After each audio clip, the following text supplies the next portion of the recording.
Hello aspirant. हमने जो UP special के हमने एक सीरीज शुरू की थी जिसमें हमने बोला था कि हम 500 एमसीक्यू करेंगे। जो टॉप 500 एमसीक्यू हैं यूपी स्पेशल के, उनको कवर कर रहे थे। उस सीरीज में हमने 150 क्वेश्चंस कवर कर लिए थे।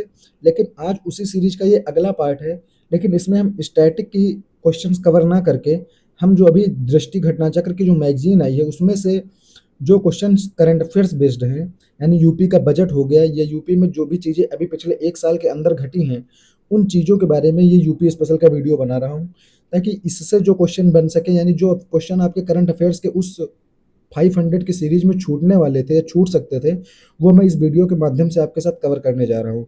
चलिए शुरू करता हूँ मैं आज की सीरीज को। और आज की सीरीज खास करके 2 एग्जाम में बहुत ज़्यादा इंपॉर्टेंस करेगी। एक तो पीसीएस का एग्जाम जो अभी 6 दिसंबर को होना है। इसके अलावा यूपी का कोई भी स्टेट एग्जाम जिसमें यूपी स्पेशल के क्वेश्चन आने वाले हैं, इन बच्चों के लिए सबसे ज़्यादा हेल्पफुल सीरीज होने वाली है। हम शुरू करते हैं। जैसे पहला क्वेश्चन हम देखेंगे। पहला क्वेश्चन क्या कहेगा? पहला क्वेश्चन कहेगा उत्तर प्रदेश सरकार द्वारा शुरू किए गए प्रोजेक्ट गंगा, यानी किसके बारे में क्वेश्चन है? क्वेश्चन किसके बारे में है? अगर क्वेश्चन की बात करें तो क्वेश्चन है ये किसके बारे में? प्रोजेक्ट गंगा के बारे में। किसके बारे में? प्रोजेक्ट गंगा के बारे में। अब प्रोजेक्ट गंगा के बारे में कथन दिया हुआ है। पहला कथन क्या कह रहा है? 9 जून 2026 को मुख्यमंत्री आदित्यनाथ ने इस प्रोजेक्ट का क्या क्या शुभारंभ किया, जिसका पूर्ण रूप है, यानी प्रोजेक्ट गंगा का पूरा नाम क्या है? Government assisted network for growth and advancement. तो ये हो गया इसका पहला स्टेटमेंट। दूसरा स्टेटमेंट क्या कहता है कि इस पहल का लक्ष्य जो है कितना है? लगभग 20 लाख परिवारों को हाई स्पीड इंटरनेट कनेक्टिविटी देना है। कितनों को? लगभग 20 लाख परिवारों को। तीसरा स्टेटमेंट क्या कहता है कि इसके तहत 8 से 10,000 डिजिटल सेवा प्रदाताओं को तैयार किया जाएगा और 1 लाख से अधिक प्रत्यक्ष एवं अप्रत्यक्ष रोजगार के क्या किए जाएंगे? अवसर प्रदान किए जाएंगे।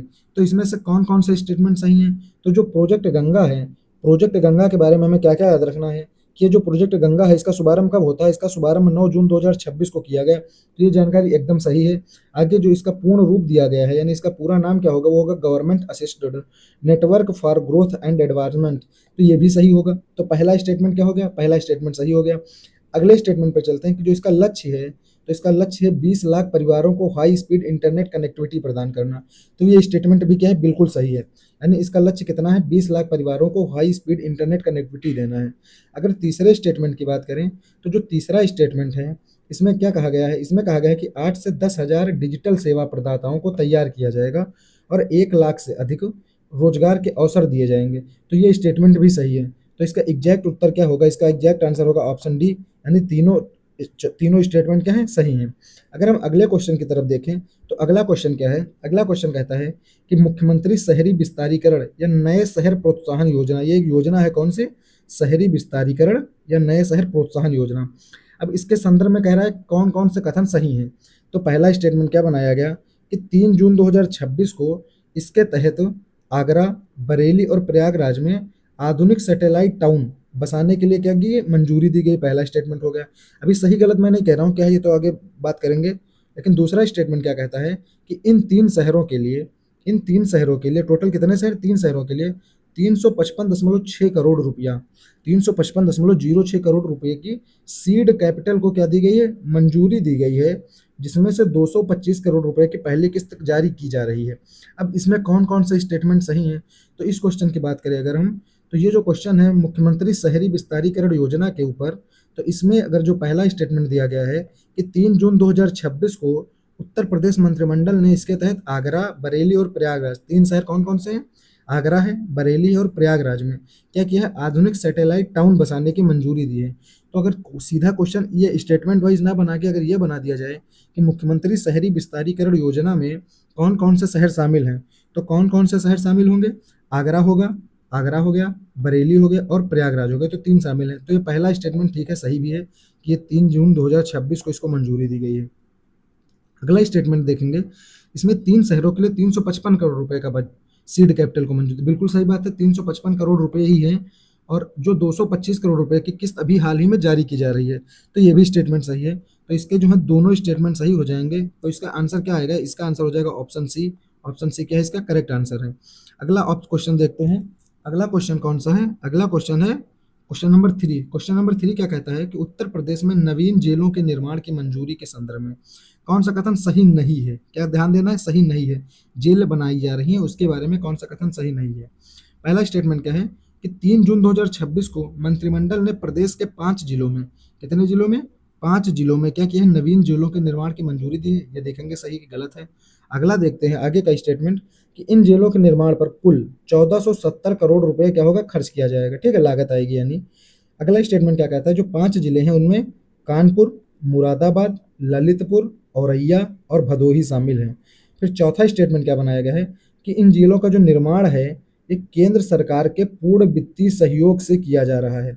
अब बताना है इसमें से कौन कौन से स्टेटमेंट सही हैं। यानी जो पहला स्टेटमेंट था वो क्या कह रहा था कि 5 जिलों में ये बनाई जाएंगी जेलें। ठीक है, फिर बजट की बात की गई थी, बजट कितना था, 1470 करोड़ रुपए, ये इसका बजट था, तो इसके बजट के बारे में बताया गया। आगे क्या बताया गया कि 5 जिले कौन कौन से हैं, तो कानपुर है, मुरादाबाद है, ललितपुर है और औरैया है और भदोही है, तो ये 5 जिले हैं। अब हमें अगला क्या है कि इन जेलों का जो निर्माण है वो पूर्ण वित्तीय सहयोग से किया जा रहा है। नहीं, तो इसमें कौन सा सही नहीं है, क्या पूछा गया था, कौन सा सही नहीं है, तो कौन सा सही नहीं है, इसका जो ऑप्शन नंबर डी है ये सही नहीं है। क्यों नहीं सही है, क्योंकि जो जेल है ये जेल केंद्र सूची का विषय नहीं है। तो जो जेलें हैं ये केंद्र सूची का क्या है, विषय नहीं है, तो इसमें पूर्ण वित्तीय सहयोग केंद्र कैसे कर सकता है, तो ये स्टेटमेंट गलत हो जाएगा। जब ये स्टेटमेंट गलत होगा तो इसका आंसर क्या हो जाएगा, डी हो जाएगा। लेकिन साथ में क्या क्या याद रखना है, साथ में याद रखना है कि वो 5 जिले कौन से हैं जहाँ पे जेलें बनाई जाएंगी। तो कभी ऑप्शन में ये पूछ सकता है 6-7 जिले जिनका नाम दे सकते, ये पूछ लेगा कि कौन से 5 जिले हैं इसमें ये जेलें बनाई जाएंगी। ठीक है, तो पहला क्या है, कानपुर है, दूसरा मुरादाबाद है, तीसरा ललितपुर है, चौथा औरैया है, पांचवा क्या है, भदोही है। ठीक है, अब इसके बाद अगले क्वेश्चन पे चलते हैं कि अगला क्वेश्चन क्या है। अगला क्वेश्चन है एआई ट्रांसफॉर्मेशन कॉन्क्लेव 2026 के संदर्भ में। तो क्या कह रहा है, पहला स्टेटमेंट कह रहा है कि इसका जो आयोजन है वो लखनऊ में किया गया है। कब किया गया, 14 से 16 मई के बीच में। तो इसका आयोजन कहाँ हुआ है, लखनऊ में हुआ है और 14 से 16 मई के बीच में हुआ है। इसका उद्देश्य बताया गया है कि डिजिटल कायाकल्प और ट्रिलियन डॉलर इकोनॉमी के लक्ष्य पर मंथन करना था। ठीक है, अगला स्टेटमेंट क्या कहा है कि जो उत्तर प्रदेश सरकार ने लखनऊ की वृंदावन योजना में 368 करोड़ रुपए की लागत से देश की पहली एआई सिटी को हरी झंडी दी है।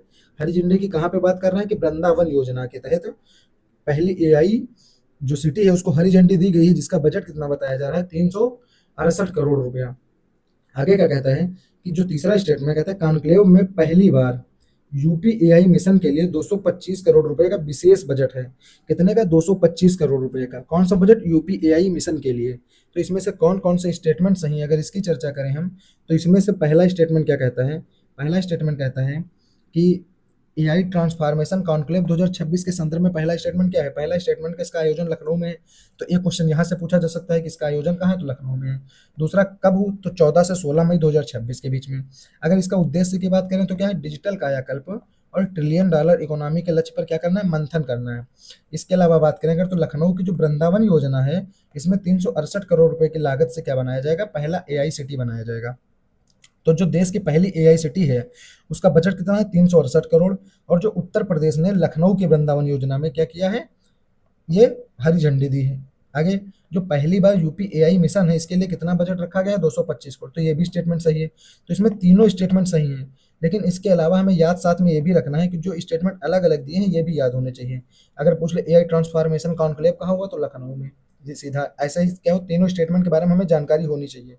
ठीक है, आगे बढ़ते हैं, अगला क्वेश्चन देखते हैं। तो अगला क्वेश्चन क्या कहता है कि जो उत्तर प्रदेश प्रौद्योगिकी संगोष्ठी है, उत्तर प्रौद्योगिकी संगोष्ठी जो 2026 की है इसके संदर्भ में कह रहा है। तो पहला स्टेटमेंट क्या है कि 4 से 6 मई 2026 के बीच में इसका आयोजन कहाँ होता है, प्रयागराज में होता है। ठीक है, दूसरा स्टेटमेंट क्या कहा गया है कि जो इसका थीम है यानी मुख्य विषय है वो कहता है रक्षा त्रिवेणी संगम, ये इसका क्या है, थीम है। अगला क्या है, अगला कहता है इसके बाद कि जो इसका उद्घाटन है ये उत्तर प्रदेश के मुख्यमंत्री योगी आदित्यनाथ द्वारा किया गया है। किसके द्वारा किया गया है, योगी आदित्यनाथ के द्वारा किया गया है। अब इसमें से कौन कौन से स्टेटमेंट सही हैं, अगर हम इसमें देखें कौन कौन से स्टेटमेंट सही हैं, तो पहला स्टेटमेंट क्या कहता है, पहला स्टेटमेंट कहता है कि जो उत्तर प्रदेश प्रौद्योगिकी संगोष्ठी है 2026 की, इसका आयोजन प्रयागराज में हुआ है। तो ये बात बिल्कुल सही है, इसका आयोजन कहाँ हुआ है, प्रयागराज में हुआ है। और 4 से 6 मई के बीच में हुआ, तो ये भी सही है। इसका जो विषय है यानी इसकी जो थीम है उसके बारे में क्या कहा गया है कि इसकी थीम है रक्षा त्रिवेणी संगम। तो रक्षा त्रिवेणी संगम इसकी थीम भी सही है, यानी इसकी थीम यही है, तो दूसरा स्टेटमेंट भी सही हो जाता है। तीसरा स्टेटमेंट देखते हैं, कहता है कि इसका उद्घाटन जो है योगी आदित्यनाथ द्वारा किया गया। ये स्टेटमेंट गलत है, क्योंकि जो इसका उद्घाटन है ये किया गया है रक्षा मंत्री राजनाथ सिंह के द्वारा। किसके द्वारा? राजनाथ सिंह के द्वारा किया गया है, यानी तीसरा स्टेटमेंट गलत है। तो जब तीसरा स्टेटमेंट हम काट देंगे तो कौन कौन सा कट जाएगा? बी कट जाएगा, सी कट जाएगा, डी कट जाएगा, तो एक बचेगा, वो सही ऑप्शन ए। तो ऑप्शन ए इसका होगा क्या? एग्जैक्ट आंसर होगा। अगला क्वेश्चन देखेंगे कि अगला क्वेश्चन क्या है। अगला क्वेश्चन है पीलीभीत में बासमती और जैविक प्रशिक्षण केंद्र जो फार्म है, पीलीभीत में क्या बनाया जा रहा है? बासमती और जैविक प्रशिक्षण केंद्र सह प्रदर्शन फार्म की स्थापना के संदर्भ में पूछ रहा है। तो जो इसका पहला कथन कहा गया है कि 30 अप्रैल 2026 को अपेडा जो है, अपेडा संस्था के बारे में मैंने आपसे बहुत पहले डिस्कस किया, जो डेली पीआईबी डिस्कस करता हूँ वहाँ पे इसके बारे में डिटेल एनालिसिस मैंने किया है। तो क्या कहता है वहाँ पे? कृषि और प्रसंस्कृत खाद्य उत्पाद निर्यात विकास प्राधिकरण एपेडा ने उत्तर प्रदेश सरकार के साथ इसके लिए 70 वर्ष के पट्टे के समझौते पर हस्ताक्षर किए हैं। कितने वर्ष? 70 वर्ष के पट्टे पे समझौते किए हैं। ठीक है।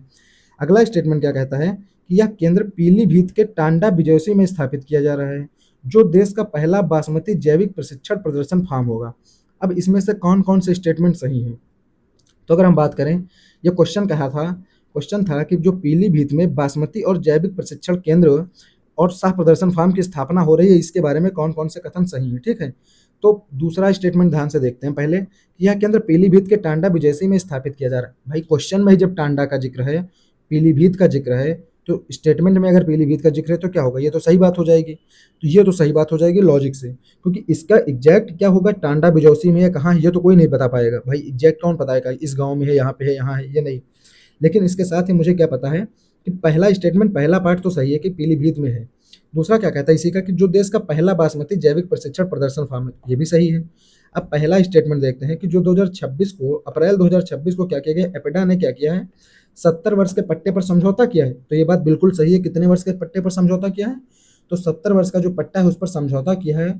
और इस तरह से इसका क्या होगा? दोनों आंसर सही हो जाएंगे, यानी दोनों स्टेटमेंट सही है। तो इसका आंसर क्या हो जाएगा? आंसर नंबर सी इसका सही आंसर हो जाएगा। अब कुछ टॉपिक से, जैसे इसी टॉपिक में से या इसके जो एक्स्ट्रा अलावा कुछ टॉपिक दिए गए हैं जहां से सिर्फ वन लाइनर क्वेश्चन फ्रेम किए जा सकते हैं, तो वो क्वेश्चन भी मैं आपके लिए सेट करके ला रहा हूँ, जिस क्वेश्चन सीधे वन लाइनर पूछे जाएंगे। यानी इन क्वेश्चंस का क्या है कि इन क्वेश्चंस में स्टेटमेंट नहीं बन सकते। तो जैसे पहला क्वेश्चन हम क्या देखेंगे कि उत्तर प्रदेश में खरीफ विपणन वर्ष 2025-26 यानी रबी फसल की बात कर रहा है। इसके तहत क्या कहा गया कि जो मक्के का न्यूनतम समर्थन मूल्य यानी मक्के की एमएसपी कितने रुपये प्रति कुंटल निर्धारित की गई है। तो जो मक्के की एमएसपी है वो कितनी निर्धारित की गई है? अगर उसकी बात करें तो जो मक्के की एमएसपी है वो कितनी है? तो इसका आंसर होगा 2400 रुपये कुंटल है। 2400 रुपये प्रति कुंटल क्या हुई? निर्धारित हुई। तो कितनी निर्धारित हुई है? 2400 रुपया प्रति कुंटल। अगला क्वेश्चन देखते हैं कि 30 मई 2026 को रक्षा मंत्री राजनाथ सिंह और मुख्यमंत्री योगी आदित्यनाथ ने उत्तर प्रदेश के किस शहर में, यानी शहर का नाम पूछ रहा है, किस शहर में 2 एकड़ से अधिक क्षेत्र में निर्मित नौसेना सौर वाटिका का उद्घाटन किया है। यानी जो नौसेना सौर वाटिका बनाई गई है, ये उत्तर प्रदेश के किस शहर में इसको उद्घाटित किया गया है? जो अभी इसका उद्घाटन किसने किया है? रक्षा मंत्री और योगी जी ने मिलकर के। ये जो बनाई गई है, ये बनाई गई है कहाँ पे? तो ये बनाई गई लखनऊ में। कहाँ पे? तो लखनऊ में। तो अगर नौसेना सौर वाटिका का जिक्र किया जाए तो कहाँ होगी? होगी लखनऊ में।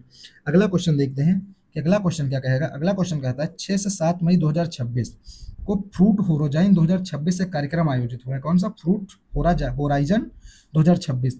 अब यह कार्यक्रम कह रहे हैं लखनऊ के स्थित किस संस्थान में, यानी कार्यक्रम कहाँ हुआ है? लखनऊ में हुआ है।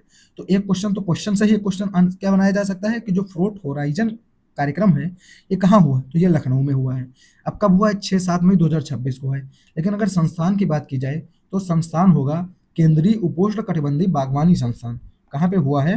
केंद्रीय उपोष्ण कटिबंधीय बागवानी संस्थान। कहाँ पे हुआ है? केंद्रीय उपोष्ण कटिबंधीय बागवानी संस्थान के संस्थान जो लखनऊ में स्थित है, यहाँ पे ये क्या किया गया है? ये कार्यक्रम किया गया है। जिसका उद्देश्य क्या था? जिसका उद्देश्य था कि हम जो फल उत्पादन है उसकी गुणवत्ता है उसको प्रोसेसिंग करेंगे और उसके निर्यात को क्या करेंगे? बढ़ावा देंगे। आगे देखते हैं कि अगला क्वेश्चन क्या कहता है। अगला क्वेश्चन कहता है 2 मई 2026 को भारतीय रेलवे ने उत्तर प्रदेश के किस स्थान पर स्थित मॉडर्न कोच फैक्ट्री से देश की समी वंदे भारत ट्रेन को रवाना किया है। यानी उत्तर प्रदेश के किस स्थान पर स्थित मॉडर्न कोच फैक्ट्री। तो modern coach factory Uttar Pradesh के किस स्थान पर? एक क्वेश्चन ये है। दूसरा, उसी जगह से क्या किया गया? जो समी वंदे भारत ट्रेन है उसको क्या किया गया? रवाना किया गया है। तो ये कहाँ पे है? तो ये है रायबरेली लालगंज में। कहाँ है? रायबरेली लालगंज। तो ये हो गया रायबरेली लालगंज में है। तो ये हो गया। ठीक है। आगे क्या देखेंगे, अगला क्वेश्चन क्या देखेंगे कि जो 24 अप्रैल 2026 को कृषि एवं किसान कल्याण मंत्रालय भारत सरकार द्वारा क्या किया गया, उत्तर प्रदेश उत्तर क्षेत्र कृषि सम्मेलन 2026 का आयोजन कहाँ किया गया है। यानी जो उत्तर क्षेत्र कृषि सम्मेलन का आयोजन कहाँ हुआ है, तो एक तो तारीख याद रखनी कब हुआ है, 24 अप्रैल 2026 को हुआ है। अब हुआ कहाँ पे है, अगर इसका जिक्र करें तो ये हुआ है लखनऊ में। कहाँ हुआ है, लखनऊ में हुआ है। लखनऊ में क्या हुआ है, इसका आयोजन हुआ है। ठीक है, तो इसका आंसर क्या हो गया, लखनऊ। यानी उत्तर क्षेत्र कृषि सम्मेलन कहाँ आयोजित हुआ है, लखनऊ में हुआ है। और कब हुआ है अगर ये पूछा जाए तो 24 अप्रैल को हुआ है। ठीक है, आगे देखते हैं अगला क्वेश्चन क्या कहता है। अगला क्वेश्चन कहता है सिकंदराबाद उत्तर प्रदेश में स्थापित लिथियम आयन बैटरी सुविधा के संदर्भ में निम्नलिखित कथनों पर क्या करना है, विचार करना है। कहाँ पे, सिकंदराबाद जो है,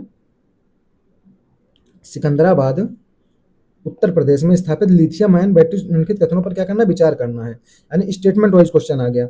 अब इसमें क्या करना है, अब इसका पहला स्टेटमेंट क्या है, पहला स्टेटमेंट अगर हम देखें तो क्या कहता है कि अप्रैल 2026 में रॉकलिंक इंडिया ने उत्तर प्रदेश के कहा, सिकंदराबाद में भारत की पहली, कौन सी, पहली एकीकृत लिथियम आयन बैटरी पुनर्चक्रण सुविधा का क्या क्या है, उद्घाटन किया है। ये इसका हो गया पहला स्टेटमेंट। अगर इसका अगला स्टेटमेंट देखें तो वो क्या कहता है, वो कहता है कि जो यह सुविधा है यह उत्तर प्रदेश के बुलंदशहर जिले के सिकंदराबाद में औद्योगिक क्षेत्र में स्थित है। यानी यूपीएसआईडीसी एक औद्योगिक क्षेत्र है सिकंदराबाद का, वहां पर स्थित है। तो अगर बताएं इसमें कौन कौन सा सही है, इसमें बात करें तो हम पहला स्टेटमेंट क्या कहता है कि अप्रैल 2026 में रॉकलिंक इंडिया ने क्या किया है, ये उद्घाटन किया है। तो ये बिल्कुल सही बात है, किसने किया है, रॉकलिंक इंडिया ने किया है। दूसरा स्टेटमेंट क्या कहता है कि जो ये सिकंदराबाद में यूपीएसआईडीसी है औद्योगिक क्षेत्र में स्थित किया गया है यह पूरा कार्यक्रम। तो ये भी सही, तो इसका सही उत्तर क्या हो जाएगा, ये हो जाएगा ऑप्शन सी, दोनों इसके क्या है, सही ऑप्शन है। ठीक है, अगला क्वेश्चन देखेंगे। अगला क्वेश्चन क्या कहता है, गंगा एक्सप्रेसवे के बारे में। तो जो गंगा एक्सप्रेसवे के संबंध में क्या कह रहा है, कथनों पर विचार कीजिए। तो क्या कह रहा है, 29 अप्रैल 2026 को मोदी ने हरदोई में 594 किलोमीटर लंबे access controlled green field Ganga expressway का क्या क्या उद्घाटन किया है। यानी अगर पूछ ले लंबाई कितनी है, तो अगर ये स्टेटमेंट सही है तो इसकी लंबाई भी सही होगी। तो क्या देखना है कि इसकी लंबाई कितनी है, 594 किलोमीटर। आगे क्या कहता है, इसकी कुल लागत कितनी आई, लगभग 36,230 करोड़ रुपया। ये हो गया दूसरा स्टेटमेंट। तीसरे स्टेटमेंट का अगर जिक्र करें तो क्या है कि इससे लाभान्वित होने वाले जिलों में मेरठ, हापुड़ और बुलंदशहर, अमरोहा, बदायूं, संभल, शाहजहांपुर, हरदोई, उन्नाव, बरेली, प्रतापगढ़, प्रयागराज शामिल है। इसमें ये शामिल है। ठीक है, तो ये शामिल है कि नहीं, ये स्टेटमेंट है। तो अगर हम बात करें तो इस पहला स्टेटमेंट क्या है कि 594 किलोमीटर लंबाई है इसकी, बिल्कुल सही बात है, लंबाई है। ये ग्रीन फील्ड प्रोजेक्ट के तहत आता है, ये भी सही है।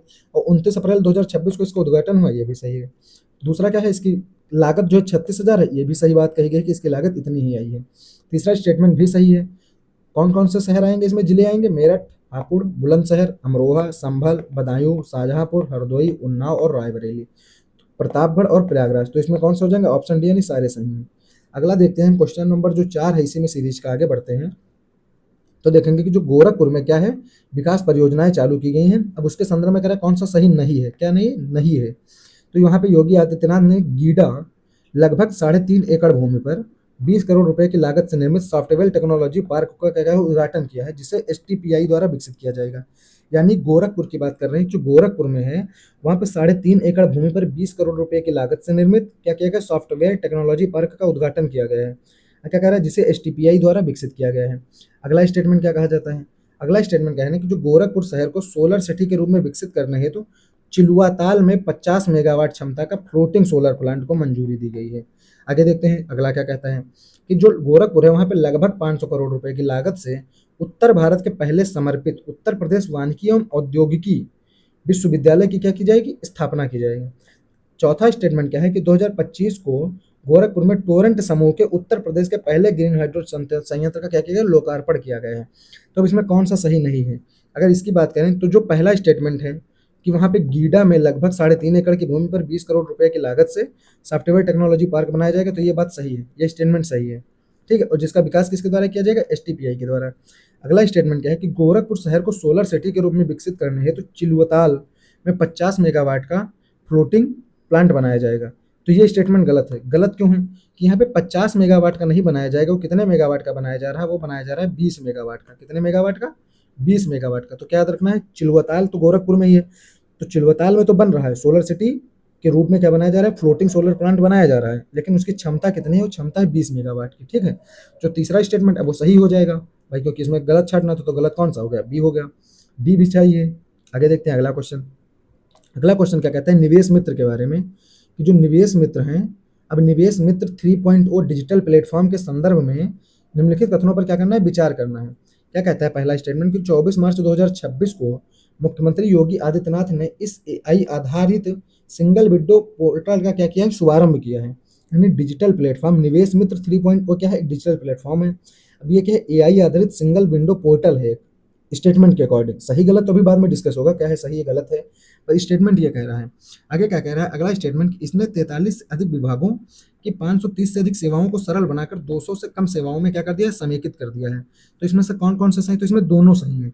उसकी वजह क्या है, एक तो जब कोई ऐसा टेक्निकल टर्म आता है एग्जाम में, निवेश मित्र 3.0 या ऐसा कोई भी प्लेटफॉर्म की चर्चा करे, तो अगर उसका पहला स्टेटमेंट हमें पता हो, क्या कह रहा था कि 24 मार्च 2026 को क्या किया है, इसका योगी जी ने क्या किया है, सिंगल विंडो पोर्टल के रूप में शुभारंभ किया है। तो अगर ये पता है तो दूसरा स्टेटमेंट हम पढ़ते हैं, तो क्या कहता है 43 से अधिक विभागों की 530 से अधिक सेवाओं को क्या करा है, सरल बनाया है।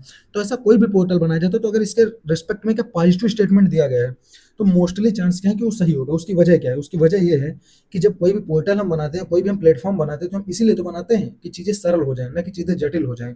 तो इस तरह से हम देखते हैं, तो ये दूसरा स्टेटमेंट क्या हो जाएगा, सही हो जाएगा। तो इसका क्या आंसर होगा, इसका आंसर होगा सी। अगला क्वेश्चन देखते हैं कि अगला क्वेश्चन है कि उत्तर प्रदेश राजस्व संहिता संशोधन अध्यादेश 2026 के संदर्भ में कौन सा कथन असत्य है, ध्यान क्या देना है, असत्य है। पहला क्या कह रहा है कि इसे 23 मार्च 2026 को उत्तर प्रदेश मंत्रिमंडल ने मंजूरी दी और 8 अप्रैल 2026 को राज्यपाल द्वारा प्रख्यापित होकर लागू हुआ, ठीक है, ये हो गया। दूसरा क्या कहता है कि यह अध्यादेश उत्तर प्रदेश राजस्व संहिता 2006 की धारा 80 की उपधारा 8 में परंतु बढ़ाकर संशोधन करता है। अगला क्या कहता है कि जो इसका मुख्य उद्देश्य है, विकास प्राधिकरणों एवं औद्योगिक विकास प्राधिकरणों आदि के अधीन अधिसूचित क्षेत्रों में गैर कृषिक उद्घोषणा हेतु दोहरी प्रक्रिया को क्या करता है, अनिवार्य बनाता है।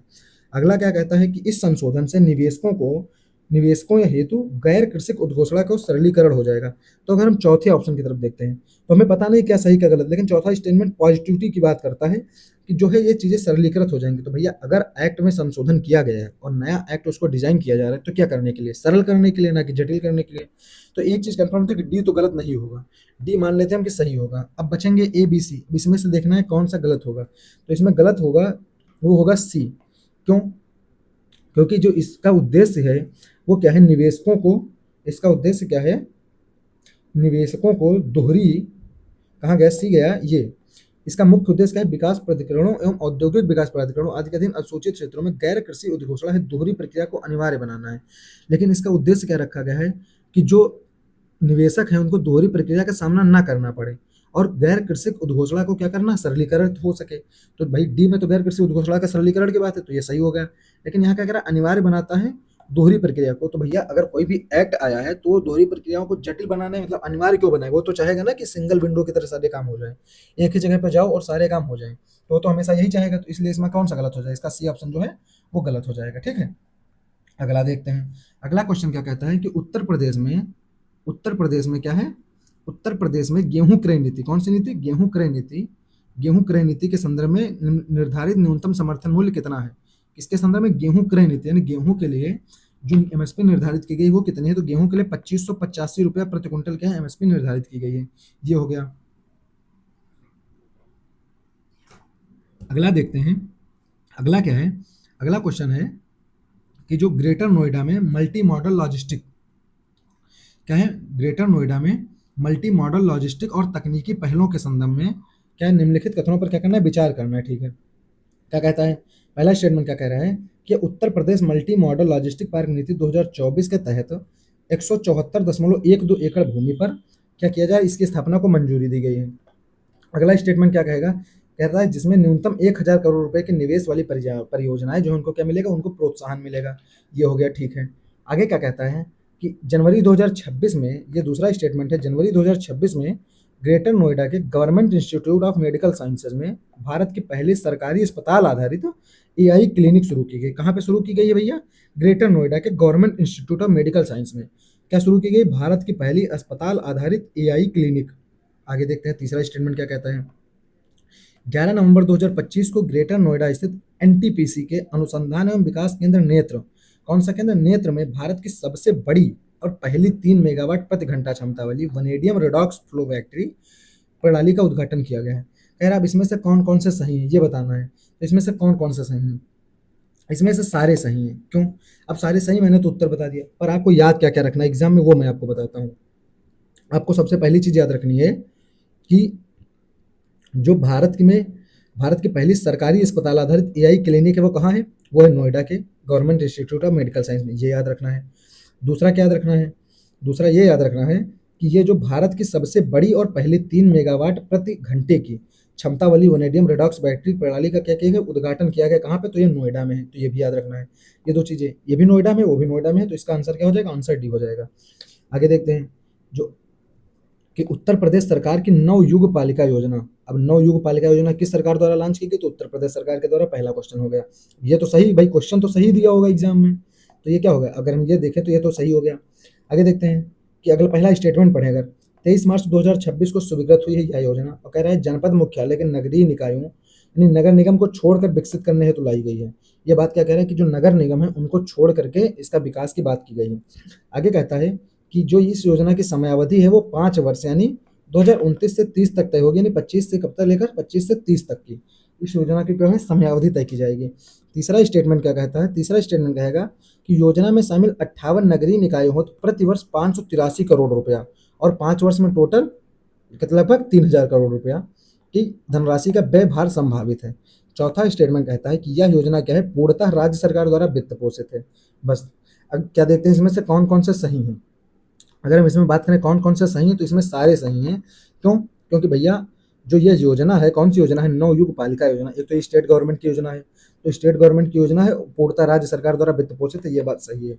ऐसा नहीं कि स्टेट गवर्नमेंट की सारी योजनाएं राज्य सरकार द्वारा 100% वित्त पोषित है, ये नहीं, लेकिन जो ये नवयुग योजना है ये 100% वित्त पोषित है।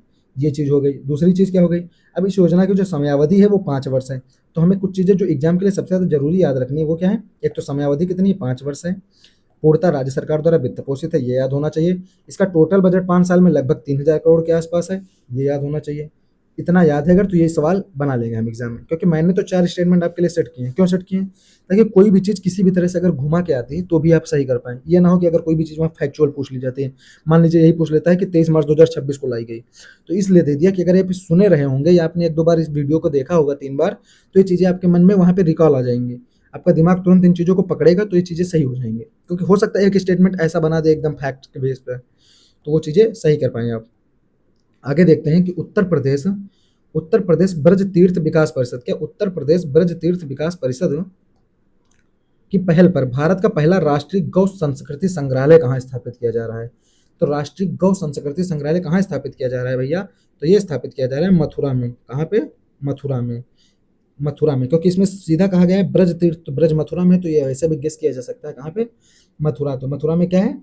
जो उत्तर प्रदेश पंडित दीनदयाल उपाध्याय पशु चिकित्सा विज्ञान विश्वविद्यालय है उसी के परिसर में ये कहाँ होगा? स्थापित होगा। तो अगर इसका परिसर पूछ ले तो वहाँ पे है पंडित दीनदयाल उपाध्याय क्या है? विश्वविद्यालय है, एक पशु चिकित्सा विश्वविद्यालय है, उसी के परिसर में स्थापित होगा। आगे देखते हैं क्या कहता है कि यूपी इंटरनेशनल फिल्म कॉन्क्लेव 2026 का आयोजन 30 से 31 मार्च 2026 लखनऊ में कहाँ किया गया था? तो लखनऊ में कहाँ किया गया? तो लखनऊ में किया गया था जो संगीत नाटक अकादमी है लखनऊ की। लखनऊ में क्या है? एक संगीत नाटक अकादमी। ये कहाँ पड़ती है? लखनऊ में। ये पड़ती है गोमती नगर में। तो क्या है? यहीं पे ये किया गया था, आयोजन किया गया था। तो इसका आयोजन कहाँ होता है? संगीत नाटक अकादमी में होता है। हो सकता है सीधा क्वेश्चन पूछ ले यूपी इंटरनेशनल फिल्म कॉन्क्लेव का आयोजन कहाँ होता है, तो क्योंकि उसमें ऑप्शन में दे देगा नोएडा, तो हमें क्या लगेगा? फिल्म सिटी नोएडा की तरफ चल जाएंगे, तो गलत हो जाएगा, जबकि इसका आंसर क्या होगा? लखनऊ होगा। आगे देखते हैं इंडिया स्किल राष्ट्रीय प्रतियोगिता 2025-26 का आयोजन कब से कब तक किया गया है? तो जो कौन सी योजना है इंडिया स्किल राष्ट्रीय प्रतियोगिता, इसका आयोजन किया गया है 29 मार्च से लेकर के 2 अप्रैल तक। कब से? 29 मार्च से 2 अप्रैल 2026 के मध्य में किया गया है। ठीक है। अगला क्वेश्चन क्या कहता है कि गोरखपुर में स्थापित ग्रीन हाइड्रोजन संयंत्र को किस व्यवसायिक समूह द्वारा निर्मित किया गया है? तो टोरेंट ग्रुप के द्वारा निर्मित किया गया है, क्योंकि क्वेश्चन अभी जब मैं आपको पढ़ा रहा था आगे स्टेटमेंट वाइज, तो उसमें एक स्टेटमेंट था कि गोरखपुर में जो स्थापित हो रहा है ग्रीन हाइड्रोजन प्लांट, तो ये किसके द्वारा? तो टोरेंट ग्रुप के द्वारा क्या किया जा रहा है? स्थापित किया जा रहा है।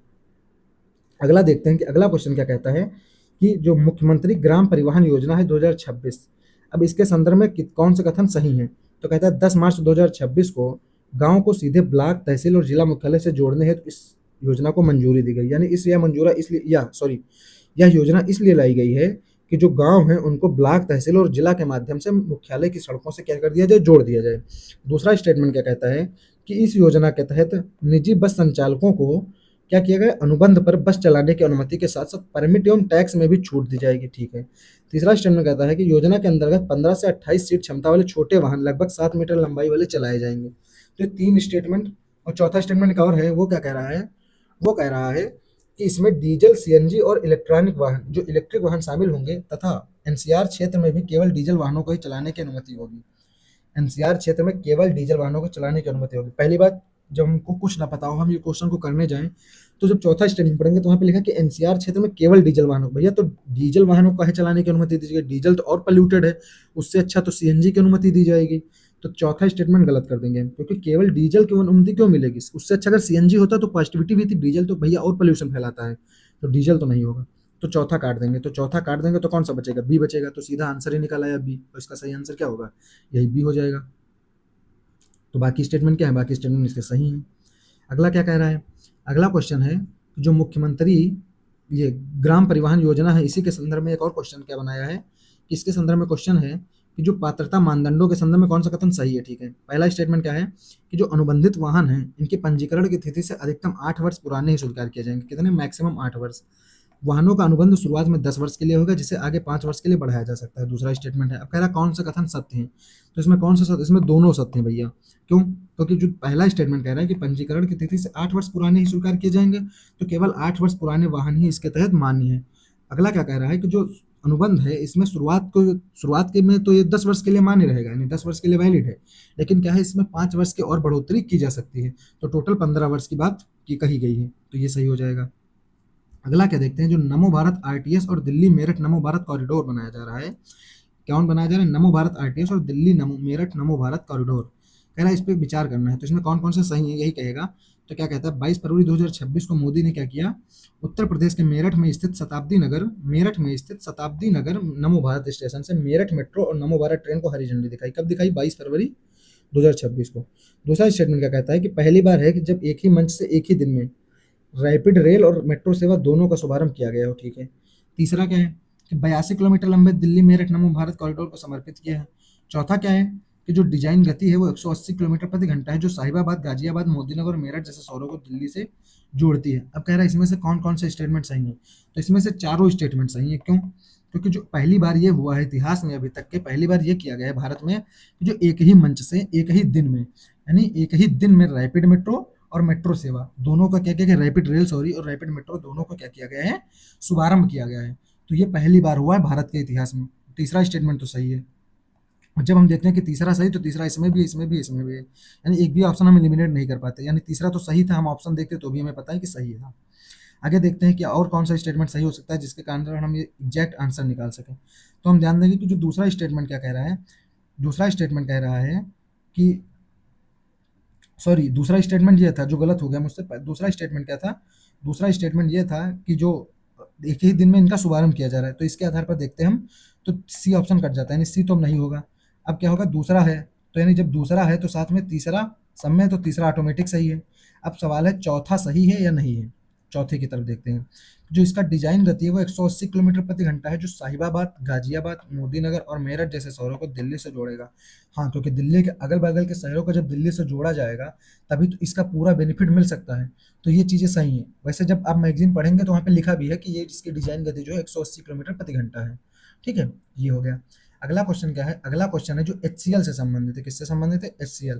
क्या कह रहा है? HCL फॉक्सकॉन संयुक्त उद्यम परियोजना के संदर्भ में निम्नलिखित कदमों पर क्या करना है, विचार करना है। क्या कहा जा रहा है कि 21 फरवरी 2026 को यमुना एक्सप्रेसवे औद्योगिक विकास प्राधिकरण उत्तर प्रदेश में इसके शिलान्यास समारोह का आयोजन किया गया। कहाँ पे किया गया है? उत्तर प्रदेश में इसके शिलान्यास समारोह का क्या किया गया, आयोजन किया गया। अगला स्टेटमेंट क्या कहता है कि जो यह परियोजना है यह इंडिया चिप प्राइवेट लिमिटेड द्वारा modified scheme for semiconductor assembly testing marking और पैकेजिंग के अंतर्गत स्थापित की जा रही है। और इस परियोजना जो ये परियोजना है इसमें 3700 करोड़ रुपए से अधिक का निवेश प्रस्तावित है। तो ये तीन बातें कही गई हैं। अब इसमें से कौन कौन से सही हैं? इसमें से सारी बातें सही हैं। क्यों? क्योंकि जो ये योजना एचसीएल फॉक्सकॉन संयुक्त उद्यम उद्यम परियोजना है, इसमें क्या-क्या है कि ये उत्तर प्रदेश में इसका शिलान्यास किया जा रहा है, पहली बात ये सही है। दूसरा, यमुना एक्सप्रेसवे औद्योगिक प्राधिकरण उत्तर प्रदेश, तो ये भी सही बात है। दूसरी बात क्या कही गई है कि जो यह परियोजना है, ये इंडिया चिप प्राइवेट लिमिटेड द्वारा modified scheme for semiconductor assembly testing and marking packaging के अंतर्गत स्थापित की जा रही है, तो ये बात भी सही कही गई है। और इसका जो निवेश होगा इसमें 3700 करोड़ रुपए से अधिक का प्रस्तावित है, ये बात सही है। ठीक है, तो ये चीजें हो गई। आगे देखते हैं कि अगला क्वेश्चन क्या है कि उत्तर प्रदेश में शिक्षकों के लिए कैशलेस चिकित्सा उपचार, किसके लिए, किनके लिए, शिक्षकों के लिए। अब क्या कह रहे हैं इसके बारे में, इसके बारे में कहा जा रहा है कि जो शिक्षकों के लिए कैशलेस चिकित्सा उपचार है, इसमें जो 29 जनवरी 2026 को क्या किया गया है, मंत्रिमंडल के द्वारा माध्यमिक और बेसिक शिक्षा विभागों के अंतर्गत कार्यरत शिक्षक और गैर शिक्षण कर्मचारी जो है, कर्मचारी हैं, उन उनके आश्रितों को इसकी मंजूरी दी गई है। यानी इसमें कौन कौन शामिल, शिक्षक भी शामिल है और गैर शिक्षण कर्मचारी भी शामिल है। इस परियोजना से प्राथमिक और माध्यमिक शिक्षा विभाग से जुड़े लगभग 15 लाख शिक्षक और गैर शिक्षक लाभान्वित होंगे, तो ये भी बात सही है। जो इसका बजट लगभग एलोकेट हुआ है 448 करोड़ रुपए का, तो इसमें सारे स्टेटमेंट सही मिलेंगे आपको। अब मैं इसमें क्या ही एक्सप्लेन कर रहा हूँ, इसमें टोटल आप चीज़ें याद रखेंगे कि 15 लाख शिक्षक और ये लाभान्वित होंगे। इसका बजट लगभग याद रखेंगे कि 450 करोड़ के आसपास है। और जो पहली चीज़ है कि इसके द्वारा क्या किया गया है, शिक्षक और गैर शिक्षक दोनों लोगों को शामिल किया गया है। अगला देखते हैं, ये क्वेश्चन अच्छा है, इंडिया एआई यूपीडीसीओ समझौता। इंडिया एआई यूपीडीसीओ समझौता जो हुआ, इसके तहत क्या किया गया, उत्तर प्रदेश में लागू होने वाले विजन के संदर्भ में निम्नलिखित में से कौन सा सही नहीं है। तो पहला क्या बताया है कि जो 12 जनवरी 2026 को इंडिया एआई मिशन के तहत डिजिटल इंडिया कॉर्पोरेशन और उत्तर प्रदेश विकास प्रणाली निगम लिमिटेड के बीच एक समझौता ज्ञापन हुआ है। तो पहला स्टेटमेंट क्या कह रहा है कि समझौता ज्ञापन हुआ है, ठीक है, ये हो गया। तो अब देखेंगे समझौता हुआ है भाई, क्योंकि ये स्टेटमेंट सही भी हो, क्योंकि किसके बारे में कह रहा है, यूपीडीसीओ, तो यूपीडीसीओ की तो बात कर रहा है, तो ये क्या हुआ, समझौता हुआ है, ठीक है, पहला स्टेटमेंट सही है। क्योंकि इंडिया एआई मिशन के बारे में हम इतना जानते हैं कि ये किसके द्वारा, ये मिनिस्ट्री ऑफ इलेक्ट्रॉनिक्स उसके अंतर्गत आता है। तो इंडिया एआई मिशन जो है डिजिटल इंडिया कॉर्पोरेशन के द्वारा क्या होता है, कार्यान्वित किया जाता है, तो ये चीज़ें सही हैं। तो पहला स्टेटमेंट 100% सही हो गया। दूसरा देखते हैं कि इसका जो क्रियान्वयन के लिए आईटी एवं इलेक्ट्रॉनिक विभाग से नोडल विभाग तथा यूपीडीसीओ को राज्य की नोडल एजेंसी नामित किया गया, बिल्कुल सही बात है। मैंने अभी क्या बताया, जो ministry of electronics and information technology है, और उसके साथ साथ जो उसका जो को क्या बनाया गया, नोडल विभाग बनाया गया, उसी के अंतर्गत ये डिजिटल इंडिया कॉर्पोरेशन काम करता है। तो वो क्या करता है, इसका कार्यान्वयन करता है। तो इसका नोडल विभाग क्या हो गया, ministry of electronics and information technology, ठीक है, तो ये सही है। और जो उत्तर प्रदेश में यूपीडीसीओ इसके नोडल है, ये भी बिल्कुल सही बात है। अगला क्या कहता है कि इसके तहत उत्तर प्रदेश में कुल 100 डेटा एवं एआई लैब स्थापित किए जाने की योजनाएं हैं। अगला क्या कहता है, इसका मुख्य उद्देश्य राज्य में एआई के सिस्टम को मजबूत, तो भैया डी तो बिल्कुल सही लग रहा है, तो कौन सा गलत होगा, सी ही तो बचा है, तो सी गलत होगा।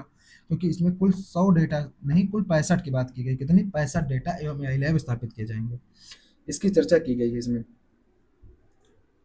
तो ये हो गया। अब आज की सीरीज का ये लास्ट क्वेश्चन है कि उत्तर प्रदेश के पहले जीरो फ्रेश वेस्ट डंप शहर, कौन सा, जीरो फ्रेश वेस्ट डंप शहर के संदर्भ में लिखित कथनों पर क्या करना है, विचार करना है। क्या याद रखना है कि जनवरी 2026 में स्वच्छ भारत मिशन शहरी के अंतर्गत सिवरी ठोस अपशिष्ट प्रबंधन संयंत्र के शुभारंभ के साथ लखनऊ में यह ऐतिहासिक उपलब्धि हासिल की। कौन सा, सिवरी की चर्चा कर रहा है, सिवरी याद रखना है, सिवरी ठोस अपशिष्ट प्रबंधन संयंत्र। अगला क्या कहता है कि सिवरी संयंत्र के चालू होने से शहर की कुल दैनिक अपशिष्ट प्रसंस्करण क्षमता 2100 टन हो गई है, जो शहरों में उत्पन्न होने वाले लगभग 2000 मीट्रिक टन प्रतिदिन के कचरे को पूर्णतः वैज्ञानिक संसाधित करने में पर्याप्त है। तो बिल्कुल सही बात है। दूसरा स्टेटमेंट तो प्रोग्रेसिव है, तो दूसरा तो सही है। और पहला क्या कह रहा है, जो सिवरी ठोस अपशिष्ट विद्युत संयंत्र के शुभारंभ कहाँ किया गया है, लखनऊ में किया गया, तो ये भी याद रखना है। तो इसी के साथ क्या है, इसका ऑप्शन नंबर सी सही हो गया। तो आज का ये वीडियो यहीं पे हम कंप्लीट करते हैं। अब इस वीडियो का एक पार्ट और बचेगा, जो हम नेक्स्ट वीडियो में कवर कर लेंगे, और उसके बाद से ये पूरा जो यूपी का करंट अफेयर्स था, यूपी स्पेशल का, तो ये चीज़ें क्या हो जाएंगी, कवर हो जाएंगी, ठीक है। तो थैंक यू दोस्तों मेरे साथ जुड़ने के लिए। जय हिंद, जय भारत।